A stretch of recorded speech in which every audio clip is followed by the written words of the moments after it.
નમસ્કાર દોસ્તો, વિડીયોમાં ફરી એક વખત તમારું સ્વાગત કરું છું। જે રીતે અત્યારે વિધાનસભાનું સત્ર ચાલે છે એ વિધાનસભાની અંદર અવારનવાર ગોપાલ ઇટાલિયા એવું જણાવે છે કે ભારતીય જનતા પાર્ટીના ધારાસભ્યો બહાર ભલે ગમે એવી સિંઘમગીરી કરતા હોય પણ વિધાનસભાની અંદર આવે એટલે ગલુડિયા જેવા થઈ જાય છે, કોઈનામાં બોલવાની તાકાત નથી અને અધિકારીઓ ભારતીય જનતા પાર્ટીઓને ગાંઠતા નથી। આવું ભારતીય જનતા પાર્ટીના ધારાસભ્યો ખુદ કહે છે કે અધિકારીઓ અમને ગાંઠતા નથી, પણ ક્યાંથી ગાંઠે? ભારતીય જનતા પાર્ટી વાળાએ તમારી વેલ્યુ નથી રહેવા દીધી।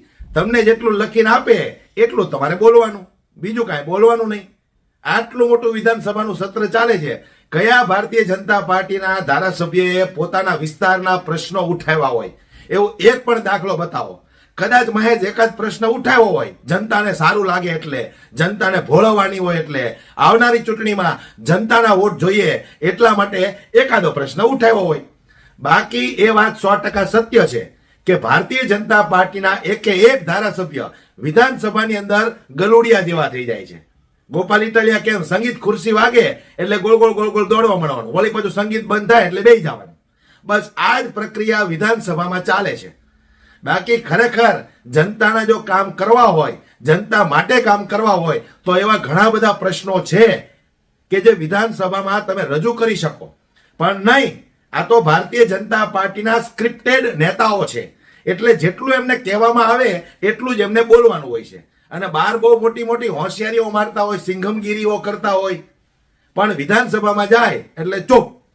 ત્યારે આ વાતને લઈને આમ આદમી પાર્ટીના ફાયર નેતા ગોપાલ ઇટાલિયાએ ભારતીય જનતા પાર્ટીના એકે એક ધારાસભ્યને કેવા હાંકી કાઢ્યા છે।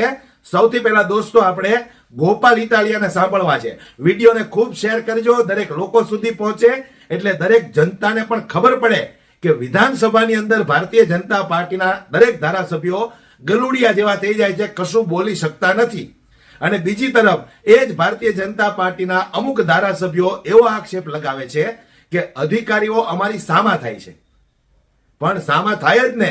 ભારતીય જનતા પાર્ટીના મંત્રીઓએ તમારી કઈ ઓકાત નથી રહેવા દીધી, તમારી ઓકાત જનતા વચ્ચે રહેવા જ નથી દીધી, એટલે અધિકારીઓ તો સામા થવાના જ છે।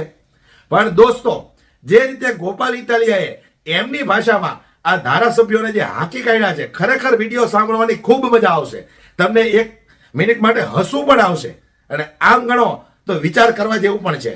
સાંભળો તમે ગોપાલ ઇટાલિયાએ ભારતીય જનતા પાર્ટીના દરેક ધારાસભ્યોને કેવા હાંકી કાઢ્યા છે। હવે અડધા પગ મહણી આમ પડ્યા છે, તમારે સરકારો ચલાવવી છે। કાઠિયાવાડમાં કહેવત છે કે તારો એક પગ મહણી આમ છે। એ એક આ બજેટમાં નવા વૃદ્ધાશ્રમની જોગવાઈ કરી અને રાજી ખુશીથી એક આખી બસ અહીંથી ભરીને, ભલે ભાડું મારે દેવું પડે એમાં મને કાંઈ ચિંતા નથી, એક પગાર લેખે હું દઈ દઉં, પણ બધા વહેલી તકે રવાના થાય તો ગુજરાતનું કંઈક સારું થાય। એનો અર્થ શું થાય કે જે માણસની બહુ ઉંમર થઈ ગઈ હોય ને એને સમાજ એમ કે બાપા ઠર કાંઈક થોડોક ઠર, હવે બધું પતી ગયું, હવે આખી જિંદગી આનું આ ન કરાય। એક પગ મહણિયામાં હોવો એટલે કે હવે તમારાથી નહીં થાય કાકા। દિલ્હીથી ડુક ડુક ડુક ડુક ડુક ડુક ડુક વાગે એટલે ગોળ ગોળ ફરે, ખંજરી બંધ થઈ જાય એટલે બેસી જાય, જેના હાથમાં આવે એની મંત્રી। 1.5 વર્ષ પછી પાછું દિલ્હીથી અમિત શાહ વગાડે ડુક ડુક ડુક ડુક ડુક ડુક, સંગીત ખુરશી ચાલુ, 2 મંત્રી ઊભા થઈને 2 બેસી જાય।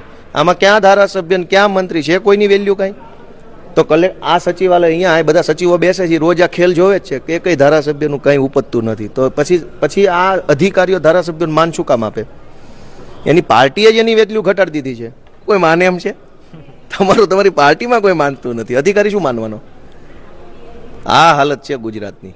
અને હું કંઈક વધુ બોલું તો વિપક્ષનો છું, વળી તમને એમ લાગશે આ બહુ બોલે છે। અમે જ ધારાસભ્ય છીએ, એ નથી, ત્યાં બધું ડુક ડુક ડુક ડુક છે।